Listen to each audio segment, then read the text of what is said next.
기도를 하려고 하면 5분도 안 돼서 할 말이 없어져요. 다른 사람들처럼 길게 기도 못하는 저는 믿음이 없는 건가요? 긴 기도 못해도 괜찮습니다. 이 7마디면 인생이 180도 바뀝니다. 기도 시간이 두렵지 않으신가요? 새벽 기도에 가면 마음이 무겁지 않으신가요? 5분만 기도해도 할 말이 없어지지 않으신가요?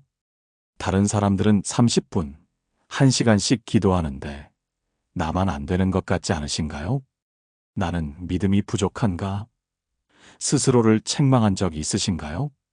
긴 기도를 못하는 나는 하나님께 사랑받지 못하는 걸까요? 그런 생각 때문에 기도 자체를 포기하고 싶으신 적이 있으신가요? 사랑하는 여러분, 오늘 이 모든 질문에 명확한 답을 드리겠습니다. 아니, 답이 아니라 자유를 드리겠습니다. 여러분을 짓누르고 있던 그 무거운 짐을 내려놓게 해드리겠습니다. 왜냐하면 하나님은 우리에게 긴 기도를 요구하신 적이 없기 때문입니다. 성경을 보십시오. 베드로가 물에 빠질 때 30분 기도했습니까? 아닙니다.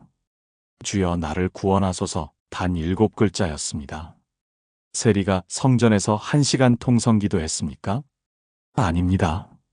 하나님, 불쌍히 여기소서 역시 7글자였습니다. 십자가의 강도가 긴 회개 기도를 했습니까? 아닙니다.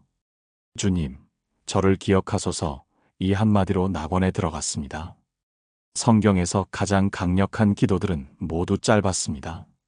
한 문장, 한마디, 때로는 한 단어였습니다. 그런데 언제부터인가 우리는 착각하기 시작했습니다. 길어야 좋은 기도다. 많이 해야 응답받는다. 통성으로 해야 하나님이 들으신다. 아닙니다. 절대 아닙니다. 예수님께서 직접 경고하셨습니다. 기도할 때에 이방인과 같이 중언부언하지 말라. 그들은 말을 많이 해야 들으실 줄 생각하느니라. 마태복음 6장 7절. 말을 많이 한다고 하나님이 더 들으시는 게 아닙니다. 시간을 길게 한다고 응답이 더 빨리 오는 게 아닙니다. 하나님은 우리의 마음을 보십니다. 진실함을 보십니다. 간절함을 보십니다. 오늘 여러분과 함께 나눌 7마디 기도는 제 인생을 바꿨습니다. 수많은 성도들의 삶을 180도 변화시켰습니다. 이 7마디를 매일 고백한 권사님은 3개월 만에 30년 우울증에서 벗어났습니다. 이 7마디를 붙잡은 한 집사님은 파산 직전에서 기적을 경험했습니다. 이 7마디로 시작한 한 청년은 자살 충동에서 완전히 자유로워졌습니다. 긴 기도 못해도 괜찮습니다. 이 7마디면 충분합니다. 아니, 이 7마디가 가장 강력합니다. 지금부터 하나씩 나누겠습니다. 여러분은 물에 빠진 적이 있으신가요? 실제로 물에 빠지지 않았어도 인생이라는 거친 파도에 휩쓸린 경험은 있으실 겁니다. 아무리 발버둥 쳐도 가라앉는 그 절망감, 숨이 막히고 아무것도 보이지 않는 그 두려움. 바로 그때 우리에게 필요한 것은 긴 기도가 아닙니다. 마태복음 14장을 보십시오. 베드로가 물 위를 걷다가 파도를 보고 두려워 빠져들 때 어떻게 기도했습니까? 주여 나를 구원하소서. 마태복음 14장 30절 단 7글자였습니다. 30분 회개 기도가 아니었습니다. 1시간 통성 기도가 아니었습니다. 그저 간절한 한마디였습니다. 그런데 얼마나 놀라운지 아십니까? 예수께서 즉시 손을 내밀어 그를 붙잡으시며 마태복음 14장 31절 즉시입니다. 하나님은 긴 기도가 끝날 때까지 기다리지 않으셨습니다. 그 한마디가 나오자마자 즉시 응답하셨습니다. 왜 그럴까요? 하나님은 우리의 말의 길이를 듣는 게 아니라 마음의 깊이를 보시기 때문입니다. 베드로의 그 한마디 속에는 온 마음이 담겨 있었습니다. 완전한 의존이 담겨 있었습니다. 주님 외에는 아무도 없습니다라는 고백이 담겨 있었습니다. 2019년 겨울 한 집사님이 제게 찾아오셨습니다. 김영애 집사님, 당시 63세셨습니다. 부산에서 작은 식당을 운영하고 계셨는데 빚이 8천만 원이 넘었습니다. 목사님, 저 이제 정말 끝인 것 같아요. 매일 밤 잠도 못 자고 빚 독촉 전화에 시달려요. 기도하려고 해도 막막해서 말이 안 나와요. 어떡하죠? 손이 떨리고 계셨습니다. 눈가에는 다크서클이 가득했습니다. 저는 그분께 이렇게 말씀드렸습니다. 집사님, 긴 기도 안 하셔도 됩니다. 매일 아침 눈 뜨자마자 그리고 밤에 잠들기 전에 이 한마디만 고백하세요. 주여 나를 구원하소서. 이것만 반복하세요. 처음에는 의아해 하셨습니다. 이것만요? 이렇게 짧게요? 네, 이것만으로 충분합니다. 하나님은 이 기도를 기다리고 계십니다. 그분은 그날부터 시작했습니다. 아침에 눈 뜨면 주여 나를 구원하소서. 식당 문을 열 때 주여 나를 구원하소서. 손님이 없어 한가할 때 주여 나를 구원하소서. 밤에 장부를 정리하며 주여 나를 구원하소서. 잠들기 전 주여 나를 구원하소서. 일주일이 지났습니다. 아직 상황은 변하지 않았습니다. 하지만 이상하게 마음이 조금 평안해졌다고 하셨습니다. 2주가 지났습니다. 여전히 빚은 그대로였습니다. 하지만 잠을 잘 수 있게 되었다고 하셨습니다. 한 달이 지났을 때였습니다. 오랫동안 연락이 끊겼던 조카가 갑자기 전화를 했습니다. 이모, 제가 사업이 좀 잘 돼서요. 이모 도와드리고 싶어요. 그 조카가 3천만 원을 보내왔습니다. 2개월째 단골 손님 한 분이 친구들을 데려왔습니다. 그 친구들이 또 친구들을 데려왔습니다. 입소문이 나기 시작했습니다. 3개월째 매출이 전년 대비 2배가 되었습니다. 6개월 후 8천만 원 빚을 완전히 갚았습니다. 1년 후 그 집사님은 두 번째 식당을 열었습니다. 지금은 3개의 식당을 운영하고 계십니다. 그분이 제게 말씀하셨습니다. 목사님, 주여 나를 구원하소서. 이 한마디가 제 인생을 바꿨어요. 저는 지금도 매일 이 기도를 합니다. 이제는 감사의 기도가 되었어요. 사랑하는 여러분, 지금 저와 함께 이렇게 기도해 보시겠습니까? 하나님 아버지, 지금 이 순간 제가 물에 빠져 있음을 고백합니다. 제 힘으로는 도저히 헤어나올 수 없는 상황 속에 있습니다. 주여 나를 구원하소서. 주님만이 유일한 구원자이심을 믿습니다. 주님의 손이 즉시 나를 붙드심을 믿습니다. 이 기도를 들으시고 응답하실 줄 믿습니다. 예수님의 이름으로 기도합니다. 아멘.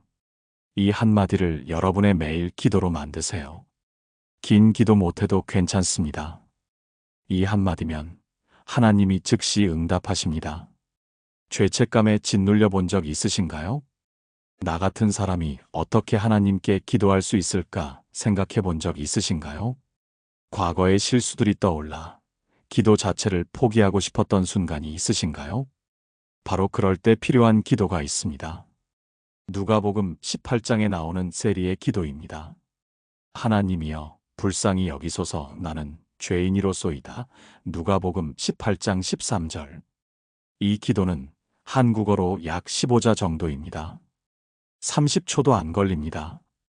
그런데 예수님께서 이 기도를 어떻게 평가하셨습니까? 내가 너희에게 이르노니 이에 저 바리새인이 아니고 이 사람이 의롭다 하심을 받고 그의 집으로 내려갔느니라. 누가복음 18장 14절. 바리새인은 길고 화려한 기도를 했습니다. 자신이 얼마나 선하고 경건한지 자랑했습니다. 하지만 하나님은 들지 않으셨습니다. 세리는 고개도 들지 못하고 가슴을 치며 짧게 기도했습니다. 하나님은 이 기도를 들으셨습니다. 그리고 의롭다고 선포하셨습니다.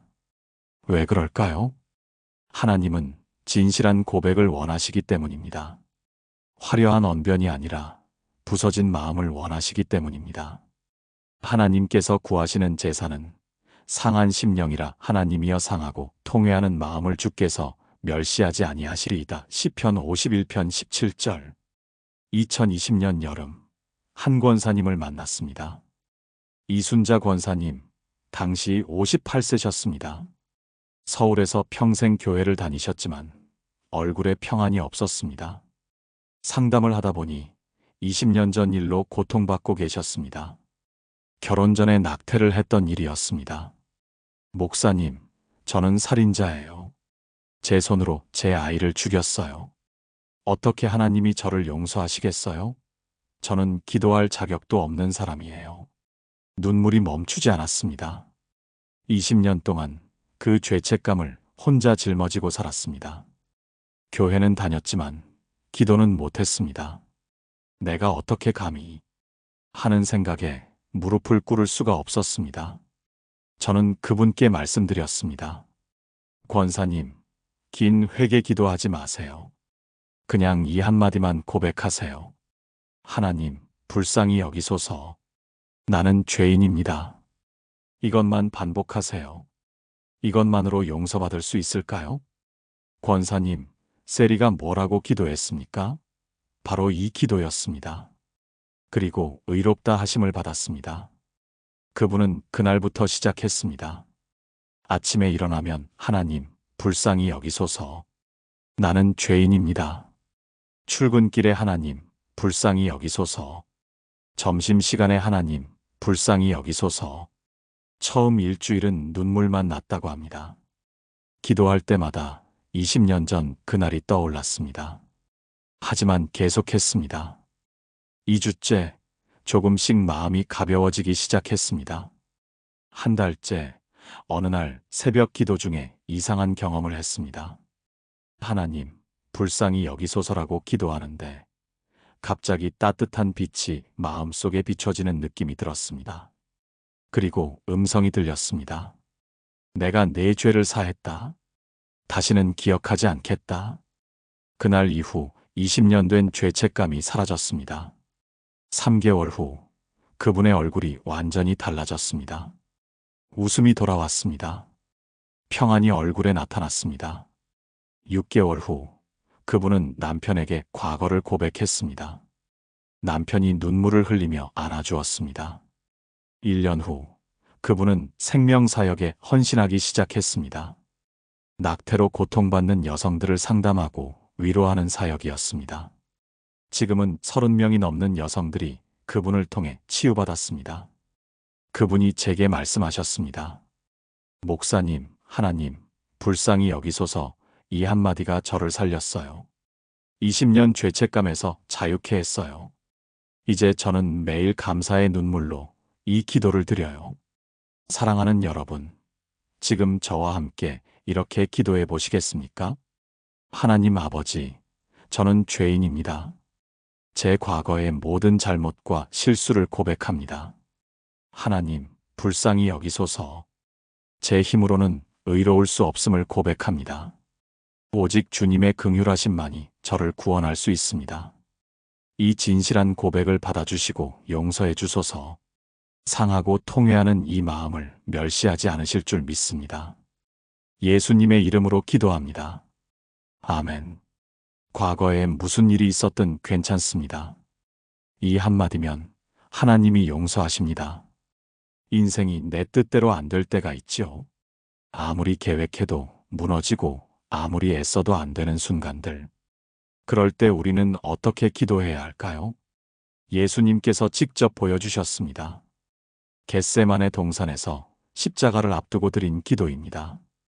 그러나 나의 원대로 마시옵고 아버지의 원대로 하옵소서. 마태복음 26장 39절. 이 기도는 길지 않습니다. 하지만 이 기도 속에는 완전한 순종이 담겨 있습니다. 절대적 신뢰가 담겨 있습니다. 내 계획보다 하나님의 계획이 더 좋습니다라는 고백이 담겨 있습니다. 우리는 종종 착각합니다. 내가 더 잘 알아. 내 방법이 맞아. 그래서 하나님께 우리 뜻을 관철시키려고 합니다. 기도라는 이름으로 우리 요구를 밀어붙입니다.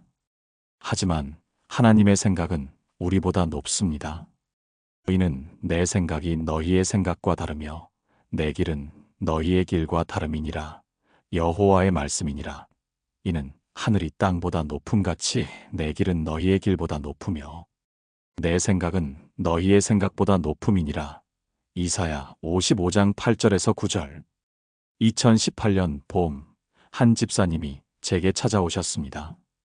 박민수 집사님, 당시 45세셨습니다.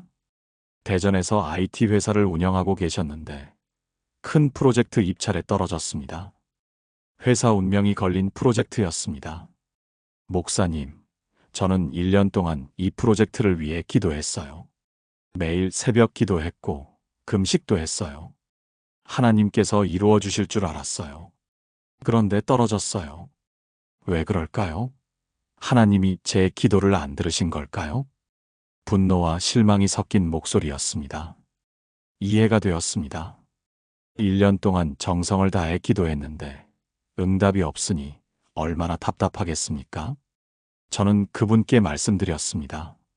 집사님, 혹시 주의 뜻대로 하옵소서라고 기도하신 적 있으세요? 그건 아니요. 저는 이 프로젝트를 꼭 따내게 해달라고 기도했어요. 그렇다면 지금부터 이렇게 기도해 보세요. 하나님, 이 프로젝트가 제게 필요하다면 주시고 필요하지 않다면 막아주소서. 주의 뜻대로 하옵소서. 이렇게요. 처음에는 받아들이기 어려워하셨습니다. 내가 1년 동안 기도한 건데 이제 와서 포기하라는 말인가? 하지만 결국 순종하기로 하셨습니다. 그날부터 기도가 바뀌었습니다. 하나님, 이 프로젝트를 주셔도 감사하고 안 주셔도 감사합니다. 주의 뜻대로 하옵소서. 일주일이 지났습니다. 놀라운 일이 일어났습니다. 입찰에 성공한 회사가 프로젝트를 시작했는데 발주처와 심각한 문제가 생겼습니다. 기술적 문제였습니다. 그 회사가 해결하지 못하자 발주처에서 재입찰을 공고했습니다. 박 집사님 회사가 그 프로젝트를 따냈습니다. 하지만 더 놀라운 일은 그 다음이었습니다. 처음 입찰보다 예산이 2배로 늘어난 상태였습니다. 만약 처음 입찰에 성공했다면 절반의 금액으로 일했을 것입니다. 그리고 기술적 문제 때문에 회사가 큰 손실을 입었을 것입니다. 하나님은 더 좋은 때를 준비하고 계셨습니다. 6개월 후 그 프로젝트로 회사 규모가 3배로 커졌습니다. 1년 후 2개의 큰 프로젝트가 추가로 들어왔습니다. 지금 그 회사는 100명이 넘는 직원을 둔 중견기업이 되었습니다. 박 집사님이 제게 말씀하셨습니다. 목사님, 만약 제 뜻대로 되었다면 지금 제 회사는 망했을 거예요. 하나님의 뜻이 제 뜻보다 훨씬 좋았어요. 지금은 무슨 일이든 주의 뜻대로 하옵소서라고 먼저 기도해요. 사랑하는 여러분, 지금 저와 함께 이렇게 기도해 보시겠습니까? 하나님 아버지, 제 계획과 제 생각을 내려놓습니다. 제 뜻보다 주님의 뜻이 더 좋음을 믿습니다. 나의 원대로 맛이 없고 아버지의 원대로 하옵소서. 주님의 생각이 제 생각보다 높음을 고백합니다. 주님께서 예비하신 것이 제가 원하는 것보다 더 좋을 줄 믿습니다. 주님의 뜻이 이루어지기를 간절히 바랍니다. 예수님의 이름으로 기도합니다. 아멘. 내 뜻을 관철시키려 하지 마세요. 이 한마디로 하나님의 더 좋은 계획을 경험하게 될 것입니다. 인생의 마지막 순간, 여러분은 어떤 기도를 하시겠습니까? 긴 회개록을 읽으시겠습니까? 과거의 모든 죄를 일일이 고백하시겠습니까? 십자가 위의 강도는 그럴 시간이 없었습니다. 숨이 끊어지기 직전이었습니다. 그런데 그가 드린 기도를 보십시오. 예수여 당신의 나라에 임하실 때에 나를 기억하소서. 누가복음 23장 42절. 이 기도는 한 문장입니다. 하지만 이 한 문장 속에는 놀라운 신앙이 담겨 있습니다. 십자가에 못 박힌 예수님을 왕으로 고백했습니다. 죽음 너머의 나라를 믿었습니다. 그리고 그 나라에서 자신을 기억해달라고 간청했습니다. 예수님의 반응을 보십시오. 내가 진실로 내게 이르노니 오늘 내가 나와 함께 낙원에 있으리라. 누가복음 23장 43절. 오늘입니다. 죽음과 동시에 낙원입니다. 긴 회개 기도 없이도 구원받았습니다. 평생 선행을 쌓지 않았어도 천국에 들어갔습니다. 왜 그럴까요? 하나님은 우리의 과거가 아니라 현재의 믿음을 보시기 때문입니다. 얼마나 오래 믿었는지가 아니라 얼마나 진실하게 믿는지를 보시기 때문입니다. 2021년 가을, 저는 한 할머니의 임종을 지켰습니다. 최순덕 권사님, 당시 78세셨습니다. 암말기였고 의식이 오락가락하셨습니다. 자녀들이 병상 옆에 모여 있었습니다. 그분은 평생 교회를 다니셨지만 말씀을 깊이 알지는 못하셨습니다. 기도도 서툴렀습니다. 자녀들이 제게 부탁했습니다. 목사님, 어머니께 회개 기도를 시켜주세요. 천국 가셔야 하는데. 저는 할머니께 다가가 귀에 대고 말씀드렸습니다. 권사님, 저 목사예요. 들리세요? 희미하게 고개를 끄덕이셨습니다. 권사님, 긴 기도 안 하셔도 돼요. 이것만 따라 하세요. 주님, 저를 기억하소서. 할 수 있으세요?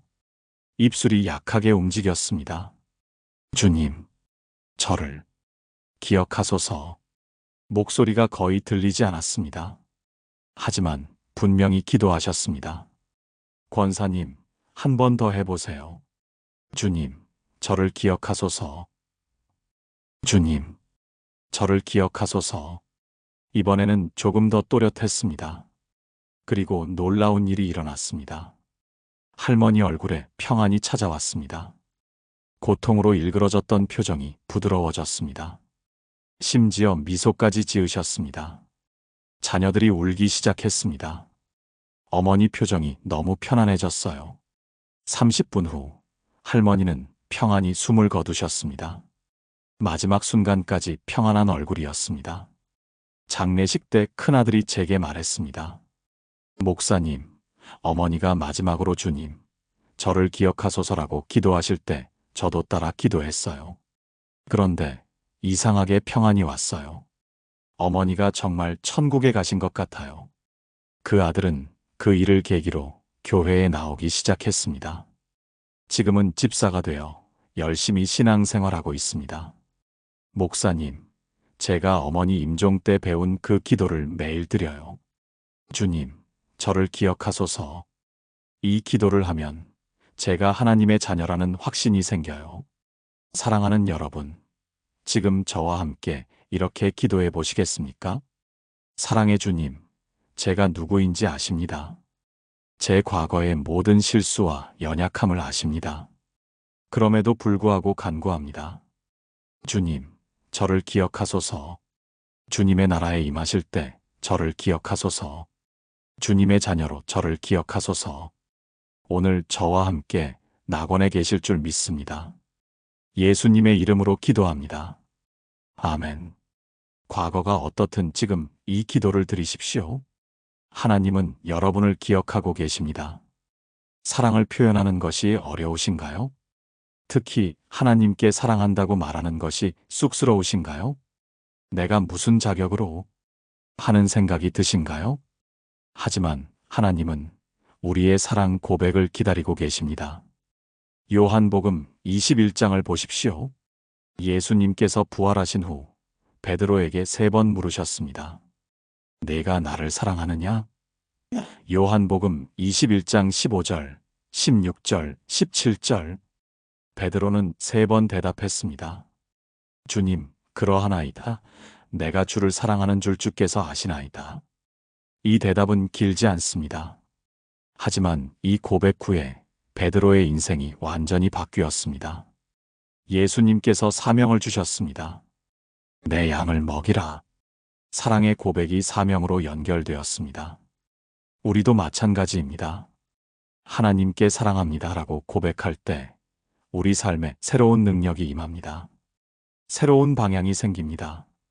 왜냐하면 사랑은 모든 것의 원동력이기 때문입니다. 우리가 사랑함은 그가 먼저 우리를 사랑하셨음이라. 요한일서 4장 19절.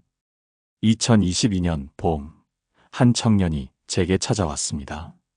김태현 형제, 당시 28세였습니다. 대학을 졸업하고 취업 준비를 하고 있었는데 우울증이 심했습니다. 목사님, 저는 하나님이 저를 사랑하시는지 모르겠어요. 제가 뭘 해도 안 되고 어디에도 속하지 못한 것 같아요. 기도도 안 되고 성경도 안 읽혀요. 눈빛이 죽어 있었습니다. 목소리에 힘이 없었습니다. 저는 그 청년에게 물었습니다. 태연아, 하나님께 사랑한다고 말해본 적 있니? 네, 사랑한다고요? 제가요? 그래, 내가 하나님을 사랑한다고. 저는 그럴 자격이 없는 것 같은데요. 제가 뭘 했다고. 자격은 필요 없어. 그냥 진심으로 하나님, 내가 주를 사랑합니다라고 고백해봐. 그날 저는 그 청년과 함께 기도했습니다. 처음에는 어색해했습니다. 말이 잘 나오지 않았습니다. 하지만 제가 먼저 기도하고 따라하게 했습니다. 하나님, 내가 주를 사랑합니다. 청년이 떨리는 목소리로 따라했습니다. 하나님, 내가 주를 사랑합니다. 그런데 놀라운 일이 일어났습니다. 그 고백을 하는 순간 청년이 울기 시작했습니다. 목사님, 왜 눈물이 나는지 모르겠어요. 그래, 내 마음이 반응하는 거야. 계속 고백해봐. 하나님, 내가 주를 사랑합니다. 하나님, 내가 주를 사랑합니다. 울면서 계속 고백했습니다. 저는 그 청년에게 과제를 주었습니다. 매일 아침 눈 뜨면 첫 마디로 이 고백을 해. 하나님, 내가 주를 사랑합니다. 그리고 밤에 잠들기 전에도 마지막으로 이 고백을 해. 청년은 순종했습니다. 일주일 후 표정이 조금 밝아졌습니다. 목사님, 이상해요. 이 고백을 하면 마음이 따뜻해져요. 2주 후 아침에 일어나는 게 덜 힘들어졌다고 했습니다. 한 달 후 성경이 조금씩 읽히기 시작했다고 했습니다. 2개월 후 면접을 봤는데 합격했습니다. 3개월 후 직장에서 좋은 평가를 받았습니다. 6개월 후 우울증 약을 끊었습니다. 1년 후 그 청년은 완전히 다른 사람이 되어 있었습니다. 눈빛이 살아났습니다. 목소리에 힘이 생겼습니다. 웃음이 많아졌습니다. 그 청년이 제게 말했습니다. 목사님, 하나님, 내가 주를 사랑합니다. 이 한마디가 제 우울증을 치유했어요. 지금도 매일 아침 저녁으로 이 고백을 해요. 이 고백을 할 때마다 제가 사랑받고 있다는 확신이 생겨요. 지금 그 청년은 직장 청년부 회장으로 섬기고 있습니다. 같은 우울증으로 고통받는 청년들을 돕고 있습니다. 사랑하는 여러분, 지금 저와 함께 이렇게 기도해 보시겠습니까? 하나님 아버지, 오늘 제 입술로 고백합니다. 내가 주를 사랑하나이다. 주님께서 먼저 저를 사랑하셨기에 저도 주님을 사랑합니다. 이 사랑의 고백이 제 삶을 변화시킬 줄 믿습니다. 주님의 사랑이 제 마음을 채우고 제 삶을 인도하소서. 내가 주를 사랑하나이다. 예수님의 이름으로 기도합니다. 아멘. 매일 이 고백을 하십시오. 사랑의 고백이 여러분의 인생을 바꿀 것입니다. 하나님의 부르심을 들어본 적 있으신가요? 나를 쓰시려나? 하는 생각이 든 적 있으신가요? 하지만 나 같은 사람이 무슨 하며 주저하신 적 있으신가요? 사무엘의 이야기를 보십시오. 어린 사무엘이 밤에 하나님의 음성을 들었습니다. 사무엘아, 사무엘아. 처음에는 제사장 엘리가 부르는 줄 알았습니다. 세 번째 되어서야 깨달았습니다. 하나님께서 부르신다는 것을. 그때 엘리가 가르쳐 주었습니다. 가서 누워 있다가 그가 너를 부르시거든 내가 말하기를 여호와여 말씀하옵소서 주의 종이 듣겠나이다 하라. 사무엘상 3장 9절. 사무엘은 순종했습니다. 주님, 제가 여기 있습니다. 말씀하소서. 주의 종이 듣겠나이다. 이 한마디가 사무엘의 인생을 바꿨습니다. 이스라엘의 마지막 사사가 되었습니다. 왕을 세우는 선지자가 되었습니다. 하나님의 음성을 전하는 자가 되었습니다. 왜 그럴까요? 주님, 제가 여기 있습니다라는 응답 때문입니다. 이 응답은 나를 쓰소서라는 헌신의 고백입니다. 2023년 여름, 한 자매님을 만났습니다. 정미라 자매님, 당시 52세셨습니다. 평생 주부로 살아왔고 자녀들이 모두 독립했습니다. 목사님, 저는 이제 뭘 하며 살아야 할지 모르겠어요. 자녀들은 다 커서 집을 나갔고 남편은 일에만 바빠요. 교회는 다니지만 저는 뭐 하나 할 줄 아는 게 없어요. 공허함이 얼굴에 가득했습니다. 저는 그분께 물었습니다. 자매님, 하나님께서 자매님을 부르시면 뭐라고 대답하시겠어요? 저요? 저는 뭘 할 수 있을까요? 저는 재능도 없고 배운 것도 없는데. 자매님, 하나님은 우리의 재능을 보시는 게 아니라 우리의 마음을 보세요. 주님, 제가 여기 있습니다라고 대답하는 마음을요. 그날부터 저는 그 자매님에게 매일 이 기도를 하라고 권했습니다. 하나님, 제가 여기 있습니다. 저를 사용하소서. 처음에는 무슨 의미인지 잘 몰랐다고 합니다. 하지만 순종하는 마음으로 계속 기도했습니다. 일주일 후 교회에서 새벽 청소할 사람을 찾는다는 공지를 받습니다. 내가 할 수 있겠다 싶어서 자원했습니다. 한 달 후 새벽 청소하러 오시는 또 다른 권사님과 친해졌습니다. 그 권사님이 가정 문제로 고민하고 계셨습니다. 자연스럽게 상담이 되었습니다. 3개월 후 새벽 기도 후 차 한잔하며 이야기 나누는 모임이 생겼습니다. 처음에는 2~3명이었는데 점점 늘어났습니다. 6개월 후 10명이 넘는 자매님들이 모이기 시작했습니다. 다들 비슷한 연령대에 비슷한 고민을 가지고 계셨습니다. 자녀가 독립하고 나서 공허함을 느끼는 분들이었습니다. 1년 후 그 모임이 정식 소그룹이 되었습니다. 이름은 여기 있습니다 모임이었습니다. 하나님, 제가 여기 있습니다라는 고백으로 시작된 모임이었습니다. 2년 후 그 모임에서 지역 독거노인을 섬기는 사역을 시작했습니다. 매주 도시락을 만들어 전달했습니다. 외로운 어르신들과 대화하며 위로했습니다. 지금은 50명이 넘는 어르신들을 섬기고 있습니다. 정미라 자매님이 그 사역의 리더가 되었습니다. 그분이 제게 말씀하셨습니다. 목사님, 주님, 제가 여기 있습니다. 이 한마디가 제 인생 이막을 열었어요. 저는 아무것도 아니라고 생각했는데 하나님은 저를 쓰고 계세요. 지금이 제 인생에서 가장 행복한 시기예요. 사랑하는 여러분, 지금 저와 함께 이렇게 기도해 보시겠습니까? 하나님 아버지, 오늘 제가 고백합니다. 주님, 제가 여기 있습니다. 제 재능이 작고 제 능력이 부족해도 제가 여기 있습니다. 저를 사용하소서. 주님께서 원하시는 곳에 저를 보내소서. 말씀하시면 순종하겠습니다. 제가 여기 있습니다. 예수님의 이름으로 기도합니다. 아멘. 나이가 많아도 배운 게 없어도 재능이 없어도 괜찮습니다. 이 한마디면 하나님이 여러분을 쓰실 것입니다. 마지막 기도는 가장 짧지만 가장 강력한 기도입니다. 감사합니다, 주님. 이 기도는 단 2단어입니다. 하지만 이 기도 속에는 놀라운 능력이 있습니다. 데살로니가전서 5장 18절을 보십시오. 범사에 감사하라. 이것이 그리스도 예수 안에서 너희를 향하신 하나님의 뜻이니라. 범사에 감사하라고 하셨습니다. 좋을 때만 감사하는 게 아닙니다. 어려울 때도 감사하라는 것입니다. 왜 그럴까요? 감사는 우리의 시선을 바꾸기 때문입니다. 문제를 보던 눈이 축복을 보게 됩니다. 부족함을 세던 마음이 풍성함을 세게 됩니다. 그리고 감사는 기적을 부릅니다.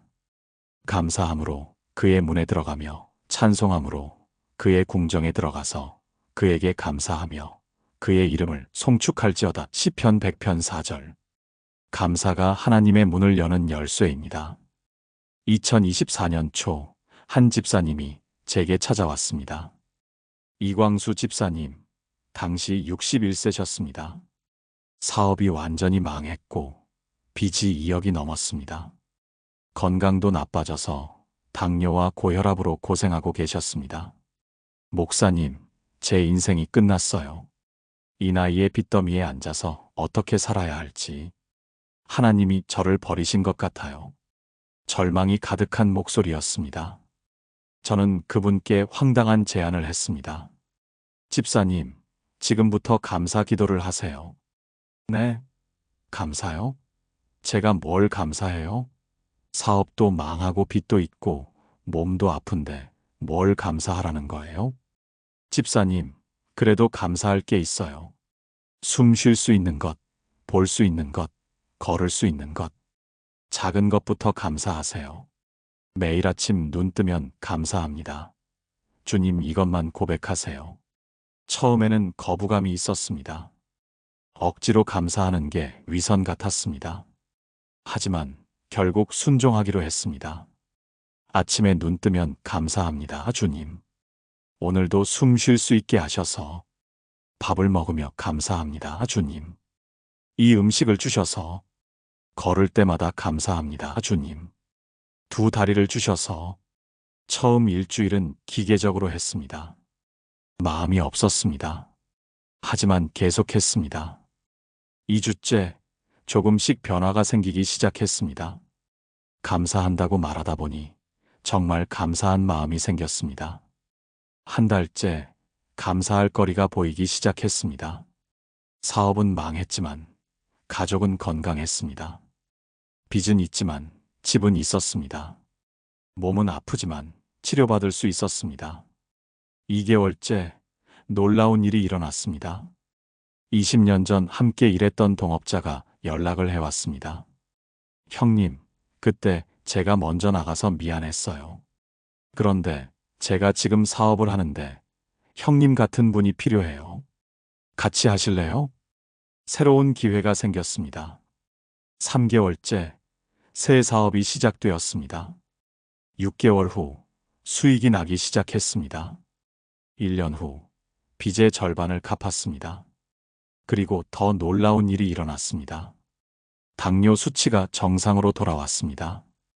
고혈압도 안정되었습니다. 의사가 신기해했습니다. 무슨 일이 있으셨어요? 수치가 너무 좋아졌네요. 2년 후 모든 빚을 갚았습니다. 건강도 완전히 회복되었습니다. 새 사업도 안정되었습니다. 이광수 집사님이 제게 말씀하셨습니다. 목사님, 감사합니다.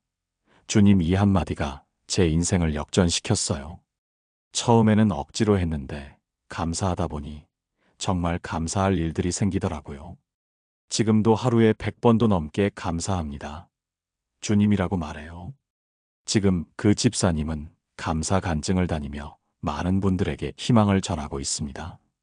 사랑하는 여러분, 지금 저와 함께 이렇게 기도해 보시겠습니까? 하나님 아버지, 오늘 이 순간 감사를 고백합니다. 감사합니다, 주님. 좋을 때나 어려울 때나 감사합니다. 이해되지 않아도 감사합니다. 보이는 것과 보이지 않는 모든 축복에 감사합니다. 이 감사가 제 삶을 변화시킬 줄 믿습니다. 감사의 기적을 경험하게 하소서. 감사합니다, 주님. 예수님의 이름으로 기도합니다. 아멘. 어떤 상황에서도 이 한마디를 고백하십시오. 감사가 여러분의 인생을 역전시킬 것입니다. 사랑하는 여러분, 지금까지 나눈 7가지 기도를 하나로 엮어 함께 기도하겠습니다. 천천히 따라 읽으시며 여러분의 기도로 만드십시오. 전능하신 하나님 아버지, 오늘 이 시간 주신 7가지 기도의 능력을 감사드립니다. 물에 빠진 베드로를 즉시 건지시고 세리의 짧은 고백을 의롭다 하시며 겟세마네에서 아버지의 뜻에 순종하시고 십자가의 강도를 낙원으로 인도하시며 베드로의 사랑 고백을 받으시고 사무엘의 응답을 들으시며 모든 것에 감사하라 명하신 주님을 찬양합니다. 오늘 저도 이 7가지 기도로 주님 앞에 나아갑니다. 주여 나를 구원하소서. 제가 지금 빠져 있는 모든 어려움에서 즉시 건져주소서. 하나님, 불쌍히 여기소서. 나는 죄인입니다. 주님의 긍휼하심만이 저를 의롭게 할 수 있습니다. 주의 뜻대로 하옵소서. 제 계획이 아닌 주님의 계획이 이루어지기를 간절히 바랍니다. 주님, 저를 기억하소서. 주님의 나라에 임하실 때 저를 기억하소서. 내가 주를 사랑하나이다. 주님께서 먼저 저를 사랑하셨기에 저도 주님을 사랑합니다. 주님, 제가 여기 있습니다. 저를 사용하소서. 말씀하시면 순종하겠습니다. 감사합니다, 주님. 모든 것에 감사하며 주님의 문에 들어갑니다. 이 7가지 기도가 제 삶의 매일 고백이 되게 하소서. 아침에 눈 뜨면 이 기도로 시작하고 밤에 잠들 때 이 기도로 마치게 하소서. 긴 기도를 못해도 괜찮습니다. 이 7마디면 충분함을 믿습니다. 이 7마디가 제 인생을 180도 바꿀 줄 믿습니다. 베드로를 즉시 건지신 것처럼 저도 즉시 건지소서. 세리를 의롭다 하신 것처럼 저도 의롭다 하소서. 겟세마네의 예수님처럼 주의 뜻에 순종하게 하소서.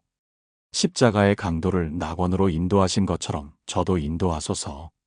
베드로의 사랑 고백을 받으신 것처럼 제 고백도 받으소서. 사무엘을 쓰신 것처럼 저도 사용하소서. 모든 것에 감사하는 삶을 살게 하소서. 이 모든 것이 주님의 약속이요 주님의 뜻임을 믿고 신뢰하며 의지합니다. 살아계신 예수 그리스도의 이름으로 기도합니다. 아멘. 사랑하는 여러분, 오늘 우리는 함께 7가지 기도를 나누었습니다. 긴 기도 못해도 괜찮습니다. 이 7마디면 인생이 180도 바뀝니다. 첫 번째, 주여 나를 구원하소서. 베드로처럼 즉시 구원받습니다. 두 번째, 하나님, 불쌍히 여기소서. 세리처럼 의롭다 하심을 받습니다. 세 번째, 주의 뜻대로 하옵소서. 예수님처럼 하나님의 더 좋은 계획을 경험합니다. 네 번째, 주님, 저를 기억하소서. 강도처럼 낙원의 약속을 받습니다. 다섯 번째, 내가 주를 사랑하나이다. 베드로처럼 새로운 사명을 받습니다. 여섯 번째, 주님, 제가 여기 있습니다. 사무엘처럼 하나님께 쓰임받습니다. 일곱 번째, 감사합니다. 주님, 모든 것이 역전되는 기적을 경험합니다. 이 7마디를 매일 고백하십시오. 아침에 눈 뜨면 이 기도로 시작하고 밤에 잠들 때 이 기도로 마치십시오. 30분 기도 못해도 괜찮습니다. 1시간 통성 기도 못해도 괜찮습니다. 하나님은 여러분의 말의 길이가 아니라 마음의 깊이를 보십니다. 진실한 한마디가 화려한 100마디보다 강력합니다. 간절한 짧은 기도가 형식적인 긴 기도보다 빠르게 응답받습니다. 오늘부터 이 7마디로 시작하시는 분이라면 댓글에 시작합니다라고 남겨주세요. 이 말씀이 마음에 닿았다면 좋아요를 눌러주시고 더 많은 분들이 이 축복을 함께 나눌 수 있도록 공유 부탁드립니다. 여러분의 삶에 하나님의 놀라운 응답이 임하기를 축복합니다. 짧지만 강력한 기도의 능력을 경험하시기를 축복합니다. 이 7마디가 여러분의 인생을 180도 바꾸는 기적이 일어나기를 예수님의 이름으로 축복합니다. 하나님의 은혜와 평강이 여러분과 함께하기를 기도합니다. 감사합니다.